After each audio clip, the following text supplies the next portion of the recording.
Hi, everyone, and welcome to Our Disabled Future, a series where disabled voices lead the way.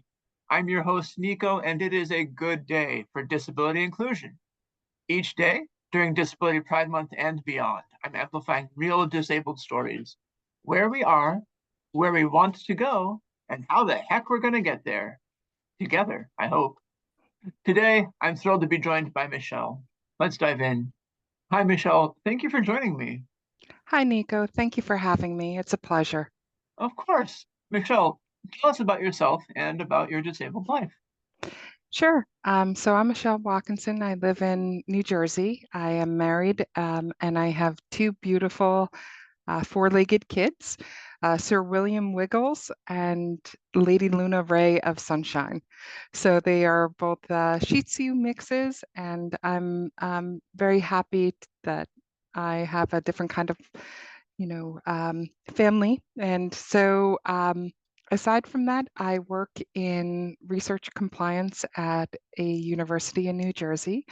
I'm going to be celebrating 18 years of employment, which is a huge feat for myself. And aside from my professional life, personally, I love all things art, and after about 25 years, I started back with art classes last year, live figure drawing. So I found an amazing community of people, all different ages, all different skill sets, and I love it. And so I go as often as I can.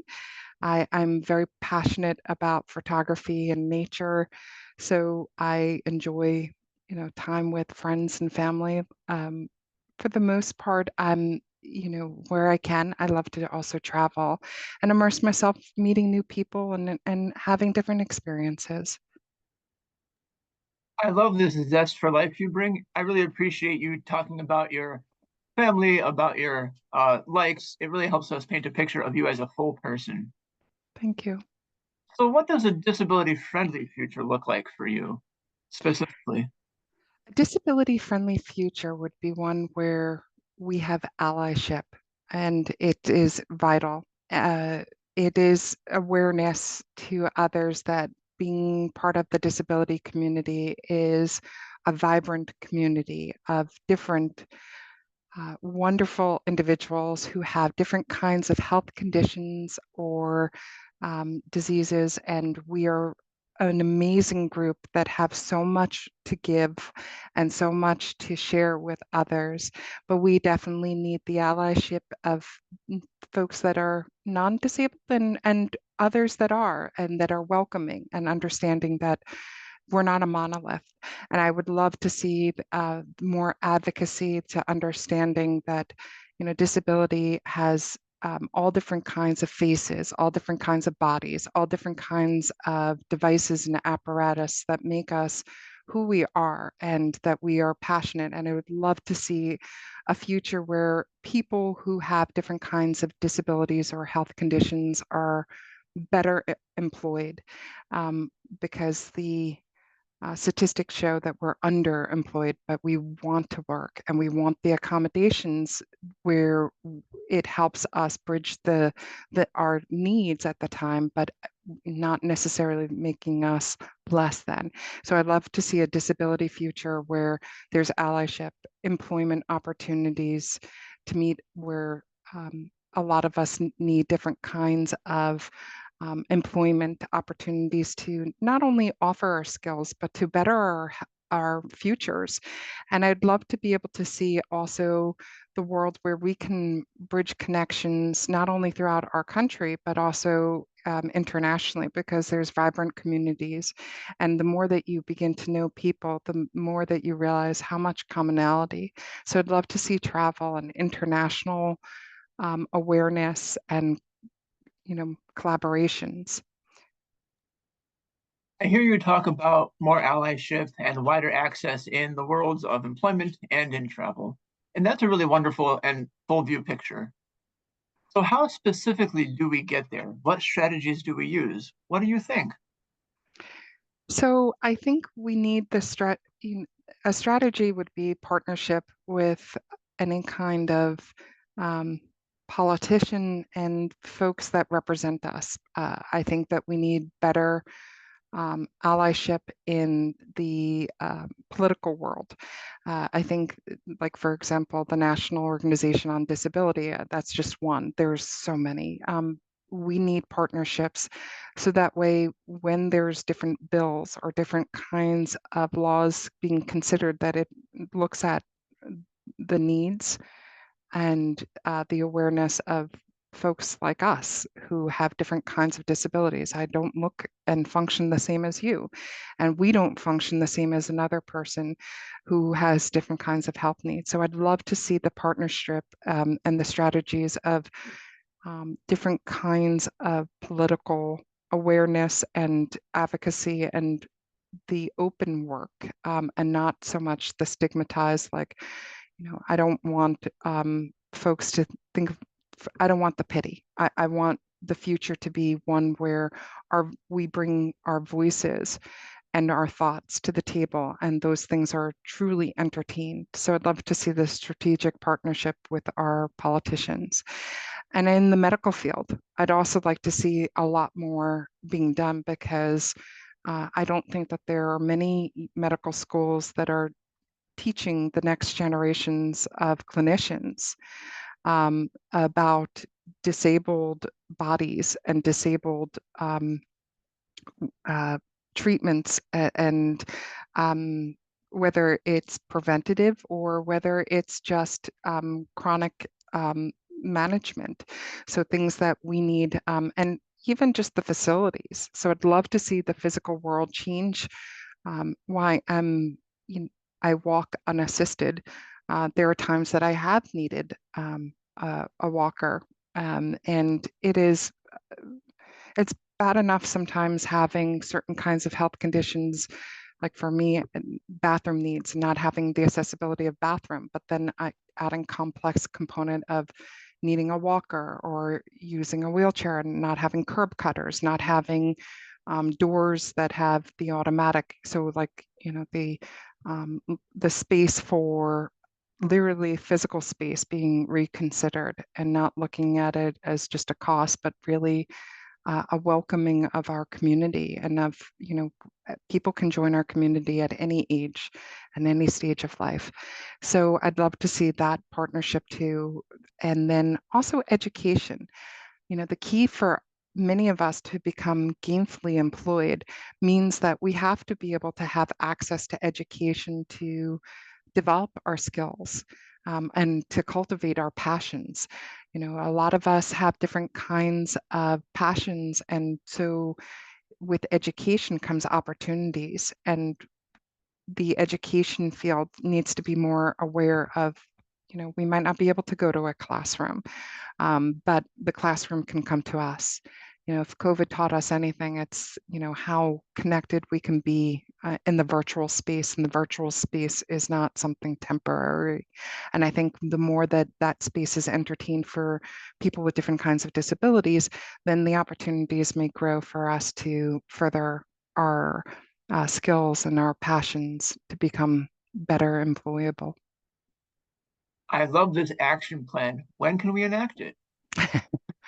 Well, it should have been enacted many decades ago. Yeah, I, that's I true. stand on the shoulders of our founding advocates, Judith Heumann, and many of the other folks, Paul Langmore, and so many great individuals that I'm sorry, my brain is just escaping. I did read Judith Thumann's book, and it was so insightful to the work that so many people were doing in the 1960s and 70s to really enact 504, leading up to the Americans with Disabilities Act of 1990. And I think that without them, and without the people that supported their sit-ins and their different kinds of protests. I was amazed to find out how supportive the Black Panther Party was to ensure that the people doing the sit-ins for 504 were fed, and that they had medical needs taken care of and just basic dignity.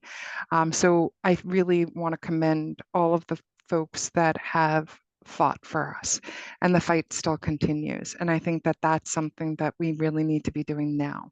And I'm very fortunate to be welcomed into different communities. And there's an author, Tiffany Yu, who's done Diversibility, and I was on her book launch team last year.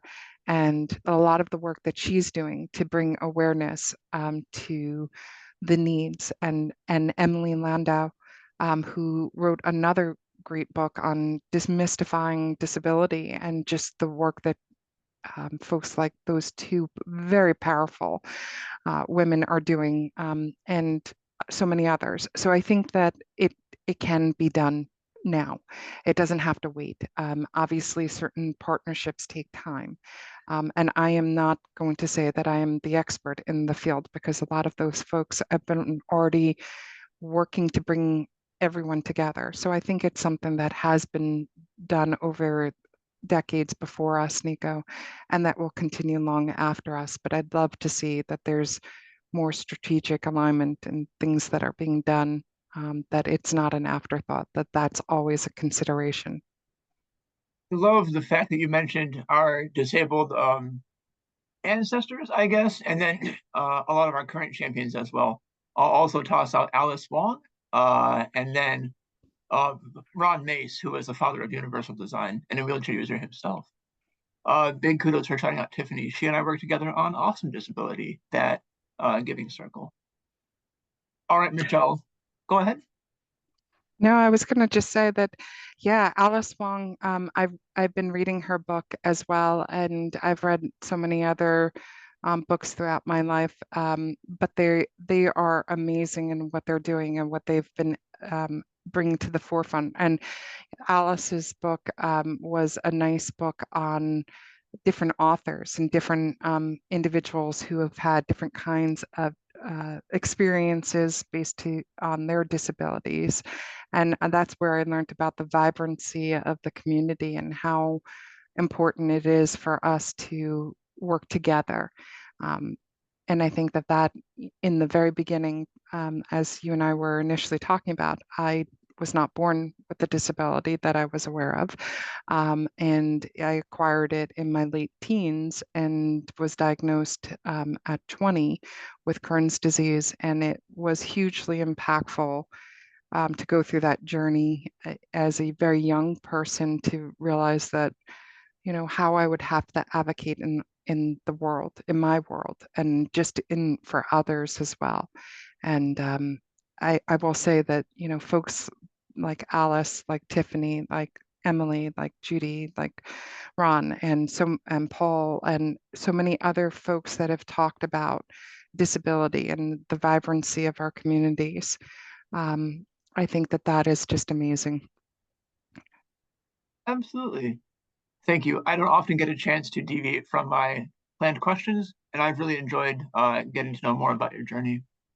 Thank For you. my last question, as our time wraps up today, I just wanted to give a chance that you and I, as disabled people, rarely get, and that is a chance to brag about yourself, promote yourself. Maybe you have something cool going on currently, or have recently completed something cool. If you want to build your online presence, where can people find you? Just a blank space, if you will, to be your own cheerleader. Go ahead and Sure. brag. Oh, you're awesome. So I am not on many social media. I am on Instagram. You won't find any photos of me. You'll just find my photography. I love nature.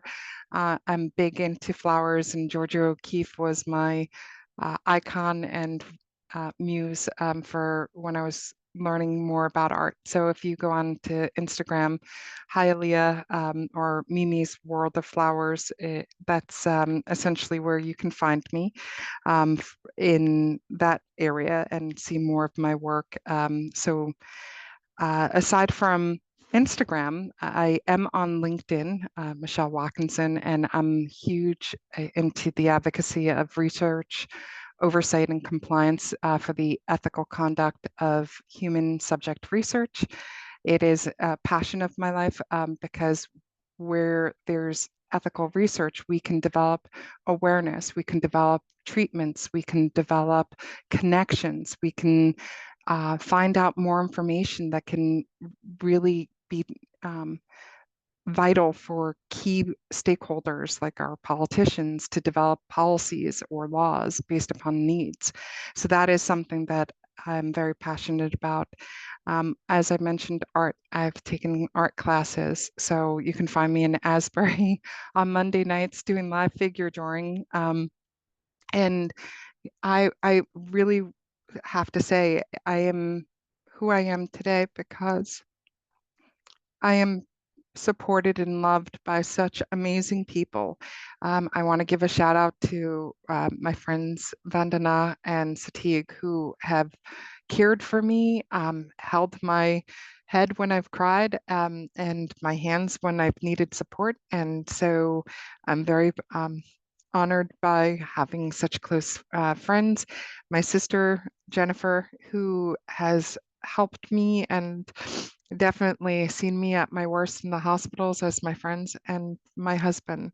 I am proof that I thought that at one point in my life that I would never be employable or lovable for marriage. And I have to say that I have defined those personal odds, that I am gainfully employed. So I'm very proud of that, that all I've worked for and continue to strive to learn, to grow, to bridge those connections, both personal and professional, and that I have the love and support of someone who's so wonderful and just is an amazing caretaker and friend and partner. That's remarkable. Thank you so much for sharing your time with me today. Thank you, Nico, for having me. I am thrilled to be part of this collective, and I am so appreciative and grateful to you for me doing all the work that you're doing. And I am so glad that we made the connection. And I wish you continued success to bring awareness and allyship in our community. And if there's anything I can ever do to support you, I count me as a friend, a new I friend. will. I will. Thank you. All disabled people deserve that connection and support that you express. Thank you very much. Of course. All right, folks, tune in next time. This is Our Disabled Future, and we're building it one day at a time together. Wherever you go, whatever you do, I'm rooting for you, and I can't wait to see what you do next. Bye.